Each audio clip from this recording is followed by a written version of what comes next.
Hello friend, তোমরা সবাই কেমন আছো? আশা করি সবাই ভালো আছো। আমি স্বাগত চলে এসেছি নতুন একটা ভিডিও নিয়ে। তো আজকে রান্না করব থোড় ভাজা, আর ওখানে দেখলেন ওটা ঘ্যাটকোল পাতা বলে, যেটাকে খারকোল পাতাও বলে, অনেক রকম বলে। তো করব। আর যেহেতু এখন দুদিন ধরে আমি একটু রান্না করছি, কারণ একটু বৃষ্টির ওয়েদার বলে একটু ঠান্ডা ঠান্ডা এই যে ওয়েদারটা দেখতেই পাচ্ছ, এর জন্যই আমি রান্না করছি। আর বোনের এক্সাম, আর বোনেরও শরীরটা একটু ঠিক নেই। তো এই ওয়েদারটাতে মানে যেহেতু আগে স্নান করেছিলাম, আবার এখন ঠান্ডা, গলা গলা ব্যথা, তাও আমি রান্না করব। আর আমি রান্না করলে তো সব কিছু কেটে কুটাকে গুছিয়ে নিয়েছি, তারপরে ভিডিও স্টার্ট করলাম। বা হাতে ভিডিও ধরবো আর ডান হাতে রান্নার ভিডিও বানাবো। তো চলো দেখতে থাকো, সাথে থাকো। তো এখানে আমি ভাত বসিয়ে দিয়েছি, আর খারকোল পাতাটা সেদ্ধ বসিয়ে দিয়েছি, কারণ খারকোল পাতা একটু কটা ডালও দিয়েছি। আর কালকেও হয়েছিল ভোলা মাছ, আজকে আবার বাবা বড় ভোলা নিয়ে এসেছে, এটা আলু বেগুন দিয়ে উনি ঝোল খাবে। তো তার জন্য আজকে করব ভোলা মাছের ঝোল। তো ফ্রেন্ড, ছোটোর থেকেই আমি রান্না করতে খুব ভালোবাসি, কিন্তু এই এখন কতদিন তো রান্না করেছি, আর টানা বোন 1.5 মাসের উপরে বোন রান্না করেছে, মাঝে মাঝে 1-2 দিন রান্না করেছি, কেন যেহেতু ওই যে আমার শরীরের উপরে একটার পর একটা যাচ্ছে ঝড়, তার জন্য। তা বোন বললো হ্যাঁ। কিন্তু একটা কথা তোমাদের সবার সাথে শেয়ার করি, তোমাদের সবার ভালোবাসার আশীর্বাদে রান্না করি। যেই রান্নাটা করবে তুমি, সেই খাবারটা দিয়ে যদি পাত পরিষ্কার করে কেউ খায়, তাহলে তুমি ভাববে তোমার রান্না সাকসেস। যেটা আমাদের বাড়িতে সবাই মিলে, মানে আমার ছেলে তো লঙ্কা ছাড়ার জন্য আলাদা করতে হয়, মানে মাছের ঝোল একটু। আর যেহেতু আমার বাড়িতে বাবা, বোন, আমার বর, সবাই মিলে পাত পরিষ্কার করে চেটে পুটে খেয়েছে, আর খুব প্রশংসাও করেছে, বলছে দিদি দারুণ খেলাম, দারুণ খেলাম। আর আজকে একটু ইউনিক রান্না করেছি, তো যেহেতু এখানে আজকে থোড় ভাজা। আর থোড়টা কী হয়েছিলো, আমাদের ঘরের পেছনে একটা কলা গাছ ছিল, মানে আমাদের না, আমাদের একটা দাদুদের। তা আমাদের পুরো দেওয়ালের দিকে হেলে এসেছিলো, একদম হেলে আসাতে তো ওটা কেটে দিয়েছে গাছটা। তো দেখলাম ওর মধ্যে মোচা ছিল আর থোড় ছিল। তো মোচাটা করা হয়নি, মোচাটা করব। ছোট্ট একটা মোচা হয়েছিলো আর থোড়ও হয়েছিল। আর থোড়টা কেটেছে আমার, আর মানে বিকালবেলার দিকে আমার বাবা একটু বড় বড় করে কেটেছে, কাটতে পারিনি আমি। এবার সকালে উঠে নুন মাখিয়ে রাখলাম। তো এখানে আমি মাছের ঝোলটাকে করে নিচ্ছি, তারপরে মানে এক স্টেপ বাই স্টেপ রান্নাটা করবো। আর মশলা বেটে মাছ ধুয়ে কেটে কুটে নিয়ে রান্না করে, মানে একা হাতে করা তো, মানে সব কিছু একটু সময় লাগে। তারপরে আবার ভিডিওটাও শ্যুট করা, কেন ভিডিওটা শ্যুট করলাম, আবার ভিডিওটা এখন স্ট্যান্ডে রেখে যদি করি, তাহলে সব রান্নাগুলো তোমার সাথে শেয়ার করতে পারবো না। এর জন্য আবার একদিকে মানে সেটাও তো আবার তাড়াহুড়া থাকে, কেন ভিডিও করে সব কিছু করা কিন্তু অনেকটা সময়ের ব্যাপার থাকে, যেটা তোমরা যারা ভিডিও বানাও তারা কিন্তু এই কন্ডিশনটা জানো, মানে যেটা আমার সাথে হয়। আর আমি এটা আমার অভ্যাস, একটা সময় ভয় পাই যে আমার ফোনটা না পড়ে যায়, ফোনটা না কিছু হয়ে যায়, যেটা হয়। তো দেখো আমি এখানে লম্বা লম্বা মাকড়া বেগুন, কারণ আমার বাবা মাকড়া বেগুন খেতে ভালোবাসে, তোমাদের অনেক ভিডিওতেই বলেছি। তো মাকড়া বেগুনটা ভেজে নিচ্ছি, বেগুনটা ভেজে না নিলে একদম আর খুঁজে পাওয়া যাবে না কিছু মাছের ঝোলে।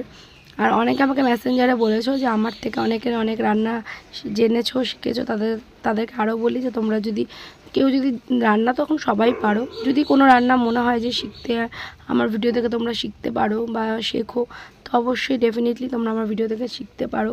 আর কোনো প্রবলেম থাকলে আমাকে মেসেজও করতে পারো, আমি তার রিপ্লাই দিয়ে দেবো। তো এখানে আলু বেগুন দিয়ে ঝোলটা বানিয়ে নিচ্ছি।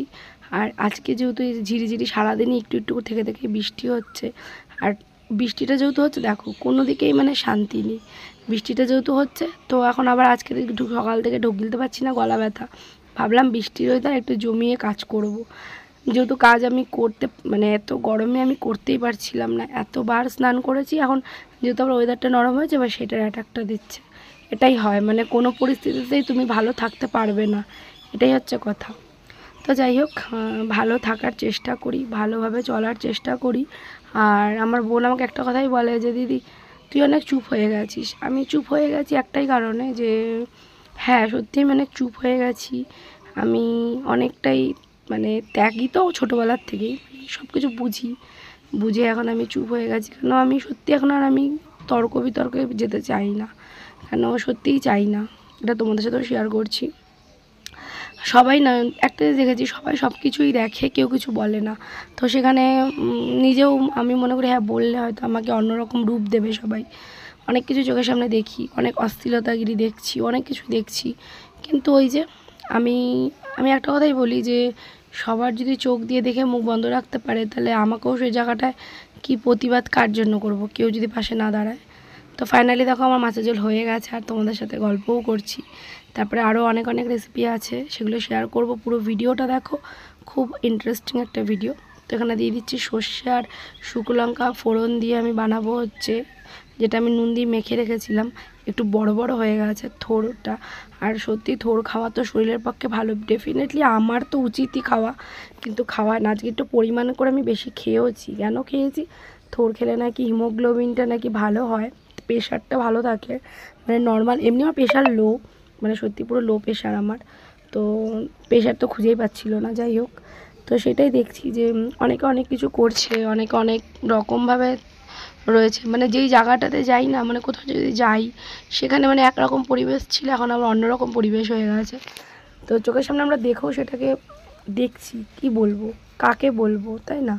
তো যাই হোক, আমার চোখে কুরুচিকর লাগলেও আমার কিছু করার নেই। কেন, সবাই যখন উপভোগ করছে সেটাকে, ডেফিনেটলি উপভোগ তো করছি না, কিন্তু কোনো একটা জায়গায় মানে নিজের একটা লজ্জা ফিল হচ্ছে যে এটাও সম্ভব, বা এটাও কি এখানে, এটা নিশ্চয়ই আমাদের ইন্ডাস্ট্রিয়াল না, মানে হলিউড অ্যান্ড টলিউড না, এটা আমাদের একটা পরিবেশ। তো সেখানে কিছু কিছু জিনিস দেখলে না খুব কুরুচিকর লাগে, কিন্তু সে কুরুচিকরের প্রতিবাদ করব যে কাকে নিয়ে করব, সে মানুষগুলোকে খুঁজে পাওয়া যায় না। আর প্রতিবাদ আমি আমি ভগবানকে বলি, আর প্রতিবাদ আমি একটা জিনিসই বুঝে গেছি। আমার বোন একটা, আমি দেখলাম যে কিছু কিছু সময় না, আমি এটা ফেসবুক থেকেই শিখেছি আর ইউটিউব থেকেই শিখেছি, প্রতিবাদ করা ছেড়ে দিতে হবে, মানে সবসময় প্রতিবাদ করা যাবে না। আর একটা কথা তোমাদেরকে বলি, অনেকে ভাবে যে অনেক অর্থর আমার জোর আছে, আমার বাপের এত আছে, আমার গোষ্ঠীর এত আছে, তার জোরে আমি অশ্লীলতাগিরি শেষ সীমানায় চলে যাব। সেই শব্দের সঙ্গে না মুখ লাগাতে হবে না, সময়ের সাথে শুধু ওয়েট করে যেতে হবে। মানে তুমি সময়ের উপরে ছেড়ে দাও সে জিনিসটাকে। দেখো না প্রকৃতির কি খেল হয়, বা প্রকৃতি কি চায়, প্রকৃতি যেটা চাইবে সেটাই হবে। কেন, আমি মনে করি যে অহংকার আর আত্মসম্মান বোধ, এই দুটোর মধ্যে তফাৎ আছে। যে নিজের আত্মসম্মান বোধ বোঝে না, যে অহংকারে ঢলে পড়ে, বা যে ওভার স্মার্টগিরি করে পরিবেশ দূষিত করে, তার সাথে তুমি তর্ক বিতর্কে কী করবে, তাই না? তো এটা অনেক কিছু বোঝার আছে। কিছু মানুষ হাই সোসাইটি মেনটেন করে, উচ্চশিক্ষিত হয়, কিন্তু শিক্ষিত হয়েও পুস্তক পাঠ করেও তারা ডেফিনেটলি কোনোই শিক্ষা তাদের মধ্যে থাকে না। কেন, সমাজ দূষিত করতে বা সমাজের নোংরামি ছড়াতে তারা অনেক রকমভাবেই ডেসপারেট। আমি তো এক এক সময় না, মানে আমার খুব মানে ফিল হচ্ছিল কষ্ট, যে এত ভালো থেকে কি হলো বা কি করলাম। তো ভাবি যে তখন ভাবলাম যে না, নিজের কাছে তো ভালো আছি, নিজের মনটা, নিজের আত্মসম্মান বোধের কাছে তো ভালো আছি। তো যাই হোক, ভিডিওটা কমপ্লিট করলাম, রান্নাগুলো সব কমপ্লিট করে ফেললাম। পাতা বাটা করেছি, খারকোল পাতা, ওইটা দিয়ে সবাই খুব ভালো খেয়েছে সব কিছু দিয়ে। তারপরে ফাইনালি আমি আর বোন মিলে খেতে বসে গেলাম। বোনের কাছ থেকে রিভিউ নিলাম, বোন তুই কেমন খেয়েছিস এটা শুনেই ভিডিওটা কমপ্লিট করছি। তো চলো, সবাই ভালো থেকো, সুস্থ থেকো, আজকের মতন টাটা।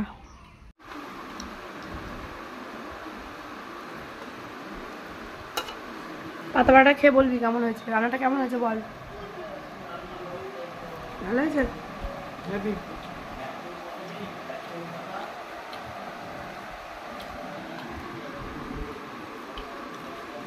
ভালোই খাচ্ছি।